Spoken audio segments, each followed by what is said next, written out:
മൊസാംബിക്കിലെ ബോട്ടപകടത്തിൽ കാണാതായ തേവലക്കര സ്വദേശി ശ്രീരാഗ് രാധാകൃഷ്ണന്റെ മൃതദേഹം കണ്ടെത്തി. കുടുംബത്തിന് ഔദ്യോഗിക അറിയിപ്പ് ലഭിച്ചു. മൃതദേഹം നാട്ടിലേക്ക് എത്തിക്കുവാനുള്ള നടപടിക്രമങ്ങൾ തുടങ്ങി. കഴിഞ്ഞ 16-നാണ് അപകടത്തിൽ ശ്രീരാഗിനെ കാണാതായത്. കാണാതായവരിൽ എറണാകുളം പിറവം സ്വദേശി ഇന്ദ്രജിത്തും ഉണ്ട്. വിവരങ്ങളുമായി എം മനോജ് ഒപ്പം ചേരുന്നു. മനോജ്, പറയൂ. കൃഷ്ണരാജ്, ഇന്ന് രാവിലെയാണ് ഈ കുടുംബത്തിന് ഔദ്യോഗികമായിട്ടൊരു അറിയിപ്പ് ലഭിച്ചിട്ടുള്ളത്. ഈ കണ്ടെത്തിയ മൃതദേഹം ശ്രീരാഗ് രാധാകൃഷ്ണന്റെയാണെന്ന് സ്ഥിരീകരിച്ചു. ഈ സ്കോർപിയോ മറൈൻ കമ്പനി ജീവനക്കാരനാണ്, മർച്ചന്റ് നേവി ജീവനക്കാരനാണ് ഈ ഒരു ശ്രീരാഗ് രാധാകൃഷ്ണൻ. കഴിഞ്ഞ ഒരാഴ്ച മുൻപാണ് ശ്രീരാഗ് നാട്ടിൽ നിന്നും പോയത്. 16-ാം തീയതി ഇത്തരത്തിലൊരു അപകടമുണ്ടായതായി വീട്ടുകാർക്ക് വിവരം ലഭിക്കുന്നു.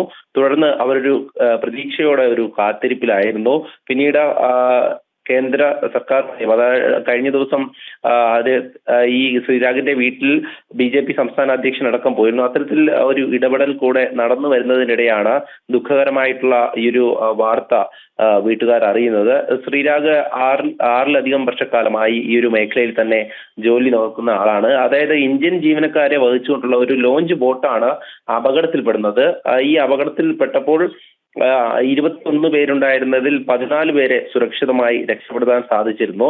5 പേരെ കാണാനുണ്ടായിരുന്നു. 3 പേർ ആദ്യം തന്നെ മരിച്ചിരുന്നു. 5 പേരെ കാണാനുണ്ടായിരുന്നു. അതിലാണ് ശ്രീരാഗിന്റെ മൃതദേഹം ഇപ്പോൾ കണ്ടെത്തിയിട്ടുള്ളത്.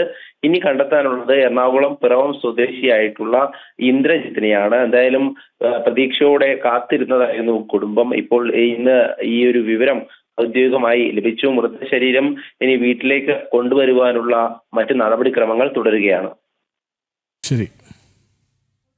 മൊസാംബിക്കിലെ ബോട്ടപകടത്തിൽ കാണാതായ തേവലക്കര സ്വദേശി ശ്രീരാഗ് രാധാകൃഷ്ണ മൃതദേഹം കണ്ടെത്തി. വിവരങ്ങൾ നൽകുകയായിരുന്നു എം മനോജ്.